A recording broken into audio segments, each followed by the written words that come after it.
ఓం శ్రీ మహాగణాధిపతయే నమః. శ్రీ గురుభ్యో నమః. హరి ఓం. ఓం ఆదిత్యాయ విద్మహే సహస్రకిరణాయ ధీమహి తన్నః సూర్యః ప్రచోదయాత్. ఇప్పుడు 31వ శ్లోకం. ఇది ఉపసంహార శ్లోకంగానే భావించవచ్చును. ఈ ఉపసంహార శ్లోకంలో ఏం చెప్తున్నారో ఒకసారి మనం చూద్దాం. ఇది అథ రవివరదన్నిరీక్షరామం ముదితమనాం పరమం ప్రహృష్యమాణ నిశిచరపతి సంక్షయం విదిత్వా సురగణమజ్జగతో వచస్త్వరేతి అని ఈ శ్లోకంలో చెప్తున్నారు. ఈ అన్వయం చూసితే చాలా బాగుంటుంది. అథహ ఆ తర్వాత అటు పిమ్మట సురగణ మధ్యగత దేవగణాల మధ్యలో ఉన్న రవి, ఆ సూర్య భగవానుడు ఆకాశంలో సూర్యుడు అక్కడ ఉన్నాడు కదండి, జ్యోతిర్గణాల మధ్యన ఉన్నాడు కదా ఆయన మాట. ముదితమనాహ మహదానందంతో, ఎందుకంటే అగస్త్యుడు వచ్చాడు, శ్రీరామచంద్రుని ఉత్తేజపరిచాడు. ఆ దేవతాగణాల మధ్య ఉండే ఆ సూర్యుడు కూడా ఆయనకు కూడా సంతోషం అనిపించింది. నిశిచరపతి సంక్షయం, నిశాచరులకు రాక్షసులకు అధిపతి అయినటువంటి ఆ రావణ సంహారం గురించి విన్నాడు. విదిత్వా రూఢిగా జరుగుతుంది, ఇక రావణాసుడు చేస్తాడు శ్రీరామచంద్ర చేతుల్లో, సూర్యనారాయణతో కూడా ఒక నమ్మకం వచ్చేస్తుంది. రామం నిరీక్ష, రాముడికే చూస్తున్నాడు. చూసి పరమం ప్రహృష్యమాణ, సూర్యుడు కూడా సంతోషి చెందేటండి. త్వర ఇది వచ, త్వరపడు రామ, ఇంకా ఆలస్యం చేయకో, ఆ రావణాసుడిని కొట్టుపారే, ఇంకా ఇదే సమయం కరెక్ట్, ఇంకొట్టుపారే. త్వర ఇది వచ, త్వరపడు రామ, ఇంకా ఆలస్యం చేయొద్దు అని తొందర పెడుతున్నాడు అనమాట. ఆ వదాత్ చెప్పాడనమాట.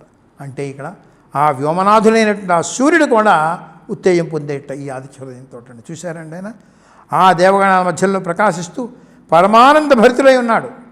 ఆయనకి రాముడి యొక్క జన్మ రహస్యం తెలుసు. రాముడు కూడా సూర్యవంశం వాడు కదండి, మరి అందుకని సూర్యుడికి తెలియకుండా ఉంటుందా?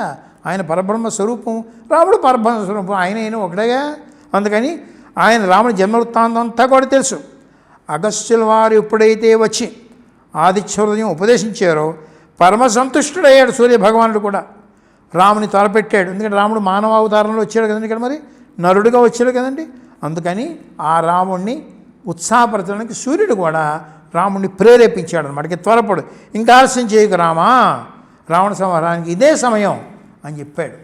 అక్కడ అది ఎలా ఉందంటేట ఈ శ్లోకంలో చక్కగా చెప్పారండి.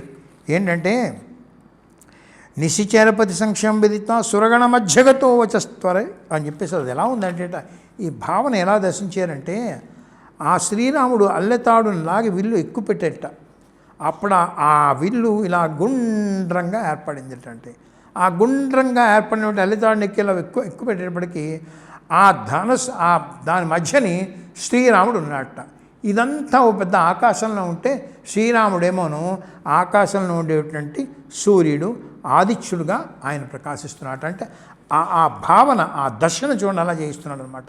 అల్లెతాడులాగా విల్లుకు పెట్టాడు ఆ శ్రీరాముడు, గుండంగా ఏర్పడింది ధనస్సు మధ్యన సూర్యమండలాంతర్వర్తి అయినటువంటి ఆదిత్యుడిలాగా ఆయన ప్రజ్వలితూ దర్శించే వారందరికీ సాక్షాత్తు ఈ శ్రీరామచంద్రుడే ఆ సూర్యనారాయణ ఆదిత్యుడిలాగా అందరికీ కూడా కనబడ్డాట. ఈ ఆదిత్యుడిని చదివాక ఈ భావన మనకి రావాలన్నమాట. అలా ఉత్తేజభరితుడైన రాముడు అవలీలగా రావణ సంహారం చేసేసాడు. దుష్ట శక్తులన్నింటినీ కూడా దుర్మాడాడు, ఆసురి శక్తులపై విజయం సాధించాడు. సీతా లక్ష్మణ సమేతుడై హనుమత్ విభీషణాది వీరులతో కూడా ఆ పుష్ప విమానం ఎక్కి అయోధ్యకు చేరుకున్నాడు. పట్టాభిషిక్తుడయ్యాడు. ఆదర్శవంతమైనటువంటి పరిపాలన అందించి రామరాజ్యాన్ని స్థాపించి నేటికి కూడా ఎవరైనా చక్కగా పరిపాలన చేసినట్టే రామరాజ్యం అంటుంటారు. ఏనాడో మనకి ఈవేళ మనం 28వ మహాయుగంలో ఉన్నమాట, 24వ మహాయుగంలో ఉండే త్రేతాయుగంలో జరిగినటువంటి ఈ రామాయణం అప్పటి నుంచి రామరాజ్యం అనేటువంటి మాట వస్తుంది. నేటికి కూడా రామరాజ్యం, సీతారాములు, రాముడు ఆదర్శ దంపతులుగా, ఆదర్శ వ్యక్తులుగా, ఆ రాజ్యమే ఆదర్శ రాజ్యంగా కూడా మనకి కనబడుతోంది అన్నట్టయితే కారణం ఏంటనమాట, ఆ శ్రీరామచంద్రుడు చేస్తుంది. అందుకని ఈ శ్రీరామచంద్రుడు ఉత్తేజభరితుడై రావణ సంహారం చేసి పట్టాభిషిక్తుడై రాజ్యపాలన శుభ్రంగా చేశాడు. అటువంటి పాలన, అటువంటి పరిస్థితి మనందరికీ కూడా మనకు కలగాలని, మన శత్రు సంహారం అనేటువంటిది మనకి కలగాలని చెప్పేసి దుష్ట శక్తులు నశించి మనలో ఉండేటువంటి దైవీ శక్తులు ప్రజ్వరిల్లి మనని ఉత్తేజితులు చేయాలని మనసారా కోరుతూ శ్రీరామ్ జయ రామ్ జయ జయ రామ్ జాంబవ సుగ్రీవ హనుమ సీతా లక్ష్మణ భరత శత్రుఘ్న సమేత శ్రీరామచంద్ర పరబ్రహ్మణే నమః.